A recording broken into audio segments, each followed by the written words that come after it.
It's Elliot Woninka again from Child Accountants Academy, and welcome to part 2 of our lecture on corporate strategy, business models, and digitizations. So in part 1 of this lecture session, we introduce the 9 building blocks to building models. So in this session, we are going to focus on discussing how this digitization has impacted on business models. And you find that given the way things have been changing in the world, digitization and disruption has really become a big issue or a big thing. So the question is, if you look at today's business environment, everything is becoming digital, which means it has really disrupted old traditional business models. A classic example would be, not so long ago, having a bank with the largest number of branches or with the largest retail footprint was the thing. But in today's world, e-banking is now the in thing. Mobile banking is now the in thing, which means that a bank, for a big bank, does not necessarily need to be defined by the number of physical branches that it has. It's now all around its digital footprint.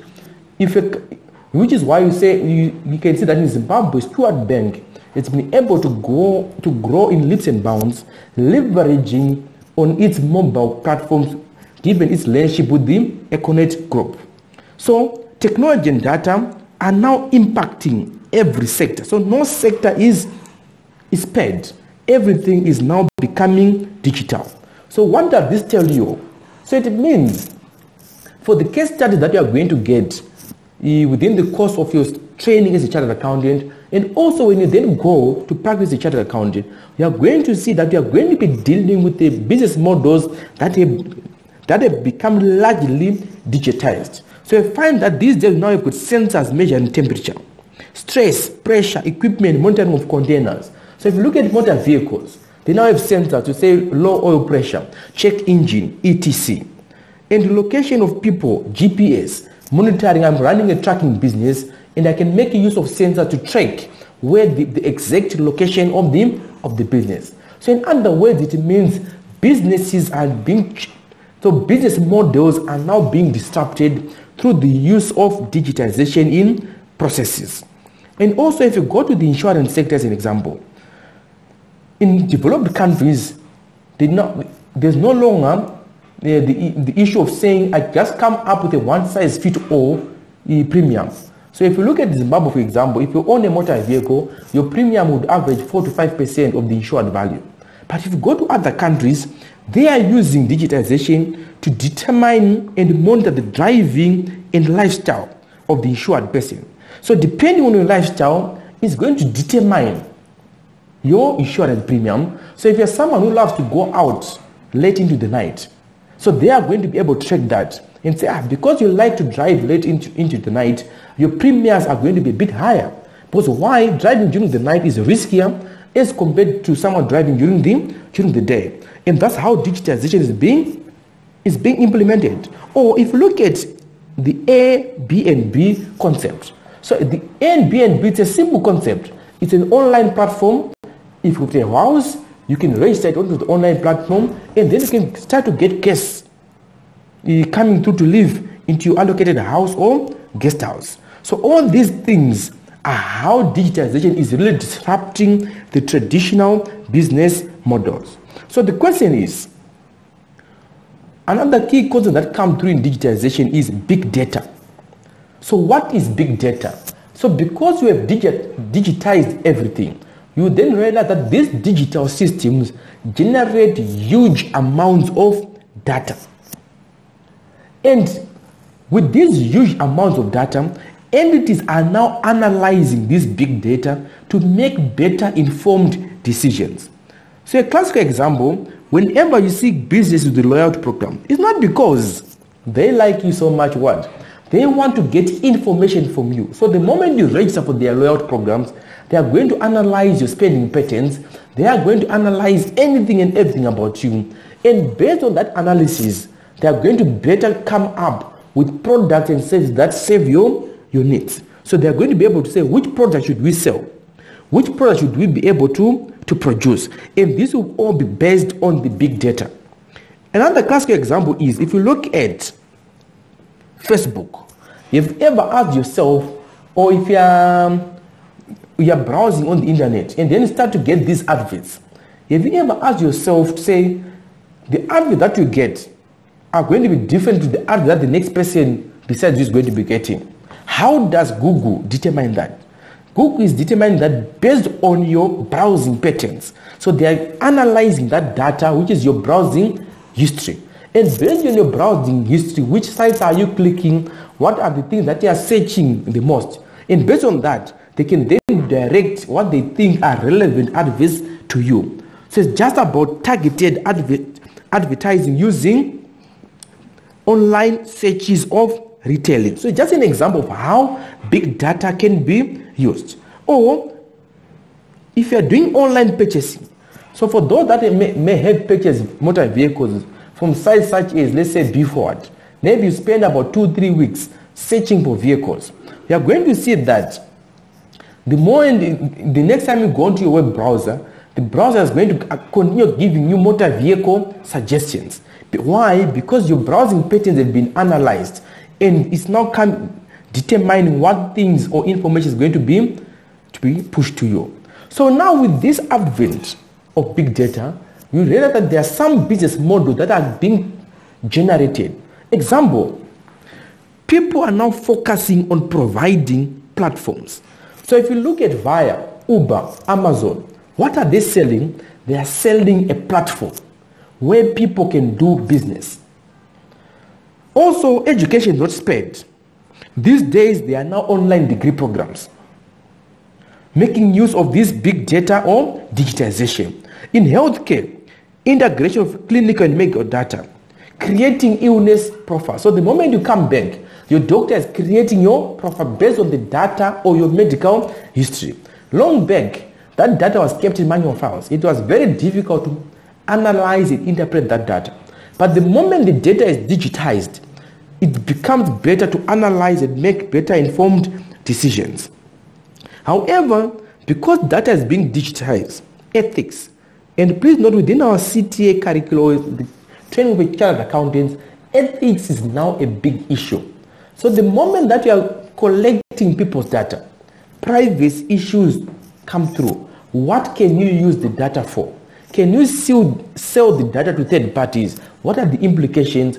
Do you require the consent of your customers before you sell the data? So these are some of the ethical issues that then come into play arising from digitization and big data.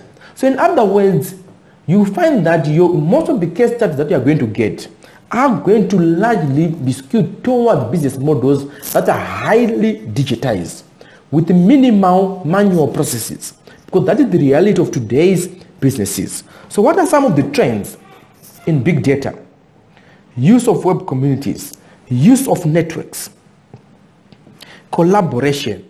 So you find, for example, I can hold a meeting in Zimbabwe with somebody in New York, leveraging what? On digitization. In banking, I can analyze a customer profile. Based on the amount of deposits that they've been making, maybe I need to approach this customer. It's part of my managing customers with high net worth customers. So because of this process, it means everything is becoming a service. So I want you to Google this or do any research on this based on a 50-year time horizon. You'd find that over time, the biggest companies in the world were those that were in manufacturing products. But if we come today, your biggest companies in the world, they are now service companies. Look at Facebook, look at Amazon, look at Uber, look at Alibaba. They are all service industries. So it means everything is becoming a service. So for example, if you look at the concept of leasing, instead of selling the asset to you, I'm going to give you a lease service. Instead of selling the product, I'm going to retain ownership and sell you the service. So cloud computing, what does it say? Instead of a business investing in physical servers, they are going to get a cloud computing service. So what does this also tell you? It means in the process of developing our case studies, most of the business that we are using are now more service-oriented. Why? Because that is where the world is going towards. Service industry instead of physical product selling. So McKinsey did research and identified a comprehensive list of some of the disruptive technologies that are coming through. Mobile internet. And for those who have been following the news, you see there's now currently a big issue around 5G networks. And 5G networks are expected to change or to be a game changer in internet speeds over mobile phones. And you find that these days someone can do mobile banking, they can do almost, your whole life is centralized around the mobile phone. And the technologies around mobile internet. Cloud technology. You don't need to buy big servers. You can now use offsite servers. Internet of Things, sensors, actuators. So at your own house, you can put a security system with motion detectors. Once a motion has been detected, the sensor can send a signal to your phone that someone is outside your house. Internet of Things. Next generation genomics, energy storage, 3D printing, advanced material, renewable energies. So please, I encourage you to go and read around all these disruptive technologies. Why? Because when you are going as chartered accountants, this is the world that you are going to be dealing with. So you need to have a basic understanding of how these technologies are disrupting existing business models. How is, for example, Internet of Things disrupted business models? How has mobile internet disrupted the banking systems? How is advanced robotics disrupted? And people are also talking about artificial intelligence. How is artificial intelligence expected to disrupt the way we do things? So some people are going, I'm sure currently there's a craze which is saying people are going to lose jobs to computers. But where is it coming from? It's all coming from these disruptive technologies. So additional reading, please make sure you go to chapter 21 in your Financial Management Text 8th edition, Carlos Correa, to read more around corporate strategies, business model, as well as digitization in business models. Once you have completed that, go to your module, read your course notes, attempt the online quiz that we are going to be giving you, attempt practice questions from the module. But remember, for this topic, the main, you are not going to necessarily get a required which says discuss the business model.